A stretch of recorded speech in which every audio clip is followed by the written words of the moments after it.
payagan nyo, ituloy ko rin to kay General Torre. Sir, pakinggan nyo yung question ko kay Ambassador kasi baka may link to sa isang tanong ko sa inyo. Ambassador, if you go one by one sa questions, it seems to me the ICC wants to make sure na nasunod yung due process at saka human rights ng akusado at ng inaresto. In your view, meron po bang violation ng batas sa pag-arrest or pag-detain ni former President Duterte? Wala po. So wala. Opo. So wala. And you know our law, so walang violation. Opo. Okay. How about you, General Torre? May violation ho ba sa arrest or detention ni former President Duterte? No, sir. No, wala. Categorical, wala tayong violate na law. No, sir. Okay. Can I read to you Republic Act 7438, an act defining certain rights of person arrested and detained under custodial investigation, as well as the duties of the arresting, detaining, and investigating officer and providing penalties for violation thereof.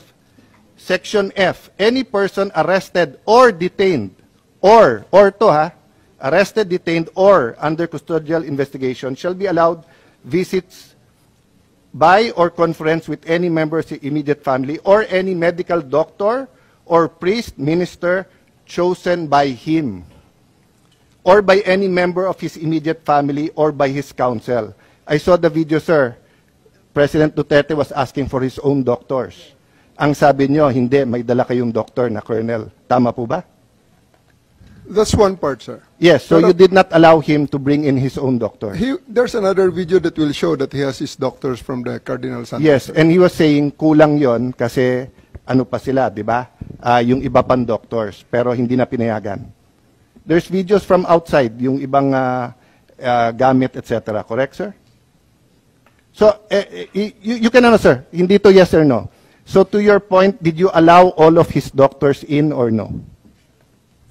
Sir, we have substantial doctor. I think we have complied with 7438, sir. Okay. It doesn't say here substantial. It We have says complied with here... 7438, sir. No, sir. Ang sabi kasi dito, his choice. Hindi nyo choice. Hindi nyo choice i-limit yung doctors niya. Ang sabi nyo, substantial. So, I will clarify. Were there doctors that he requested you did not allow in? Yes I was or not no? aware of that, sir. Okay. You're not aware kung meron pinapasok o wala. Kung meron siyang ibang Okay. additional doctors, But sir. I saw the video wherein you're saying 2-star, ako na nagdedesisyon, I will not allow VP Sara in. Tama? Yes, sir. Okay. Hindi ba siya anak? Ang nakalagay dito, the person's immediate family shall include his or her spouse, fiancé, parent or child, brother, sister, grandparent, grandchild, uncle, aunt, nephew, niece, etc. Ang penalty nito ay 4 na taon ata na kulong.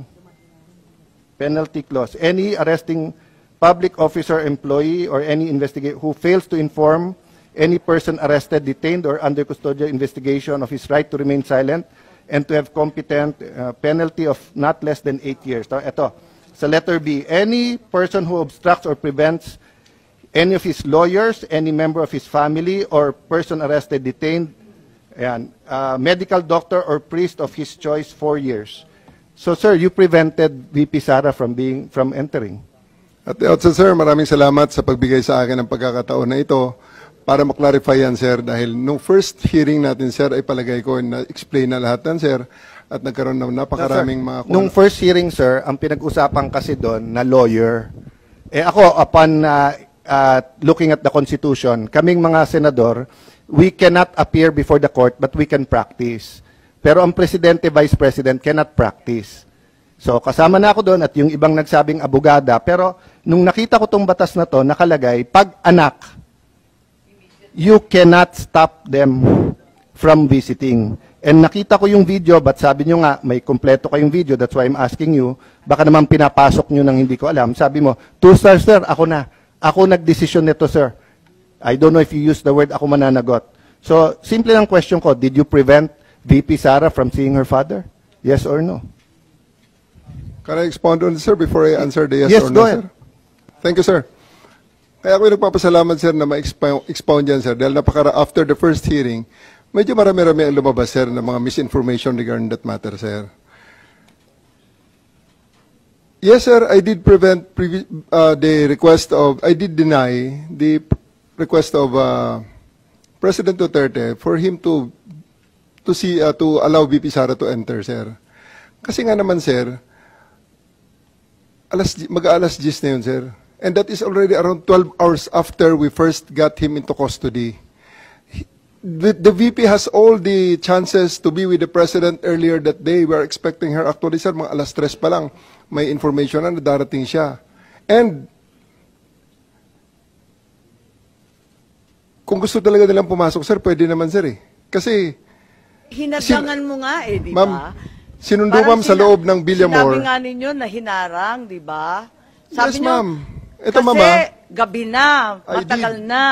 I did, ma'am. I did really prevent that from the VP. I told the President that she can visit her on the detention cell in Hague. Sabi ko kung gusto niya talaga. Pero Sabi kasi mo nga naman, makapasok, pero ma'am, sa kabilang sandali, dako, ma'am. sinabi mo you prevented her. Alin ba talaga? Let me clarify, ma'am. Hindi pa ako tapos, ma'am, eh.